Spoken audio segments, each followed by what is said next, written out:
Hello, what's up mga Katum Arts? Panibagong vlog, panibagong videos na naman tayo mga Katum Arts. Kaya for today's vlog mga Katum Arts ay pupunta kami sa isang sikat na resort sa Patar kasama ang buong BBCC dito lang din sa aming bayan. Bukod sa malinis at nakaka-relax na ambience mga Katum Arts ay sobrang mababait din ang mga staff nila. Kaya kung nagbabalak nga kayo mga Katum Arts ay highly recommended ko tong resort na aming pupuntahan, ang Marquee si Wonder Resort. Napaka-affordable nga ang price nila at kayang makipagsabayan sa mga sikat na resort. At bago nga tayo makarating sa ating destination mga Katum Arts ay madadaanan nga natin ang mga iba't ibang resort, cave, mga tanawin at mala expressway na daan. Kaya naman samahan nyo kami mga Katum Arts. Let's go! Good morning po, dito na kami sa papasok dito sa Marquee si Wonder Resort. Ayan, andito yung mga kasama natin na nasa ulit sila. Ayan, papasok po tayo dito yung daanan po, papasok po. Tara, let's go guys! Ayan, nandito tayo ngayon sa Marquee si Wonder Resort. Bale, kasama natin ang buong team na dito tayo dito at siyempre promote natin itong Marquee si Wonder Resort. At sa mga oras na ngayon mga Katum Arts ay papasok tayo sa kanilang information office at para na din makausap si Madam Ira na kanilang admin. Upang sa ganun mga Katum Arts ay malalaman din natin kung ano ang mga rules and regulation nila para tayo ay susunod. Bali, ito po yung yung anong tawag na dito ma'am, yung oo, bali. Meron din sila ng CCTV para safe tayo lahat. At agad na rin natin kinausap ang kanilang isang staff mga Katum Arts. Ano pangalan niyo po? Catherine po. Catherine. Credo po. Credo. Bali, ano po yung position niyo po dito? Anong trabaho niyo po dito? Staff pero off niya ngayon. Ay, off niya ngayon pero staff siya. Nag-swimming sila. Bali si Ma'am Ira. Ayan oh. Hello. At pagkatapos na kami nag-usap ni Ma'am Ira mga Katum Arts ay agad na rin ako nagpaalam. Nagluang-luang na kami. Sige po ma'am, thank you po. Papasok na rin nga tayo mga Katum Arts sa kwarto kung saan tayo mag-i-stay ng buong team. Napalingon na nga ako mga Katum Arts sa swimming pool nila na sobrang linis at hatid nitong ganda. Ayan, nandito na tayo sa Marquee. Si Wonder. Kasama natin si Ma'am. Anong pangalan niyo, Ma'am? Catherine. Ay, Catherine. Oh.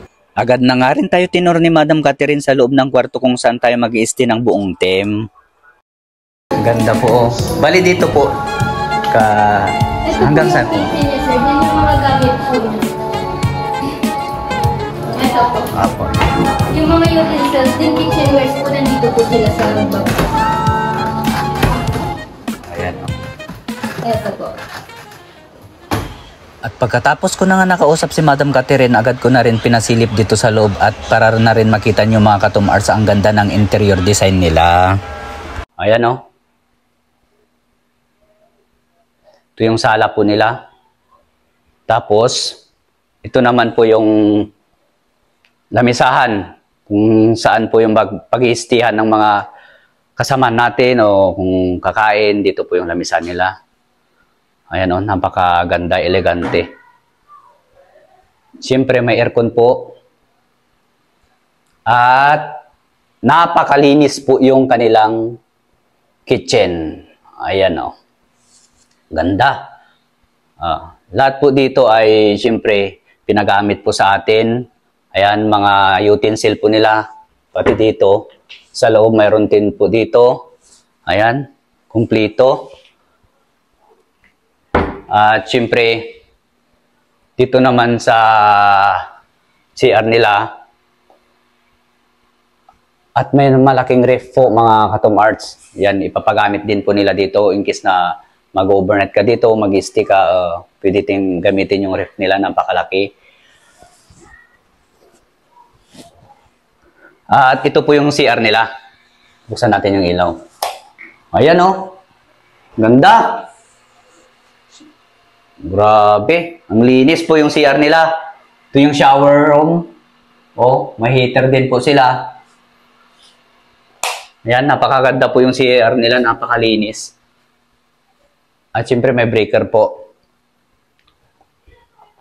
At dito rin po sa wall nila, nakasulat po yung mga emergency hotline In case na may nangyari po, dito po lang po tatawag.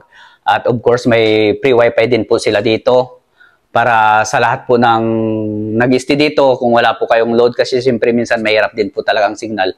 Ayan, may free access po tayo dito ng wifi. May double deck din po dito na higaan. Ayan. Pwede po yung 10 packs dito. 10 packs. At papasok po dito tayo sa pinaka-main room. Ayan o, pinaka-main room. Pagpasok po natin dito sa pinaka-main room, may makikita kang napakalaking salamin. Ayan o. Ang ganda. At of course, naka-aircon pa din siya. Kompleto. Bukod po dito sa pinaka-room po, dito sa loob, mayroon din pong sariling CR at saka shower room. Ayan o, kompleto po lahat. Napakaganda, napakalinis. Ayan o. At syempre double deck din po. At extra bed. Boom. Kung mag-exist po yung bilang nyo, pwede po yan. Latag na lang dito. Ayan. Ganda yung ilaw, chandelier. Ayan o. May mga outlet din sila, saksakan. Ilaw dito. Ayos, napakalinis po. Highly recommended po talaga dito sa Marquee Sea Wonder Resort. Ayan, kaya kung naghanap po kayo ng napakalinis, napaka-elegant, napakaganda yung ambience, talagang ito yung highly recommended ko po. Marquee Sea Wonder Resort. Napakaganda. Sulit po yung pagpunta nyo dito pag dito po kayo mag-stay. At sa mga nagtatanong nga mga Katum Arts, ang rate ng kanilang mga room ay andyan na sa screen mga Katum Arts. Ayan. Ganda oh.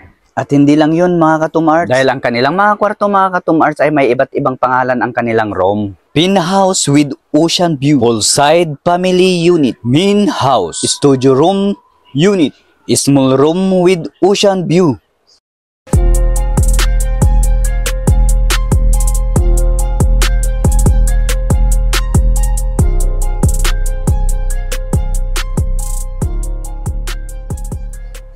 At kung hanap nyo din mga Katum Arts ang activities outdoor kasama ang iyong team, pamilya, jowa at friends ay pwedeng-pwede naman dito mga Katum Arts. Kaya sa mga naghahanap ng resort at nais maglakbay dito sa aming bayan ng Bulinaw, ito ang nire-recommend ko mga Katum Arts. Ang Marquee Sea Wonder Resort na matatagpuan dito sa Barangay Patar, Bulinaw, Pangasinan, na kung saan may mga pwede din mapuntahan habang naka-stay ka dito. Kagaya ng Bulinaw Lighthouse, Patar White Beach, Bulinaw Falls, at mga kuiba, mga Katum Arts. Kaya, arat na! At sa mga nice mag-inquire mga Katum Arts, ay i-PM nyo na lang po sila kanilang FB page. At bago matapos ang aking munting pelikula mga Katum Arts, ay nais po namin magpasalamat sa Marquee Sea Wonder Resort sa pag-invite sa aming grupo.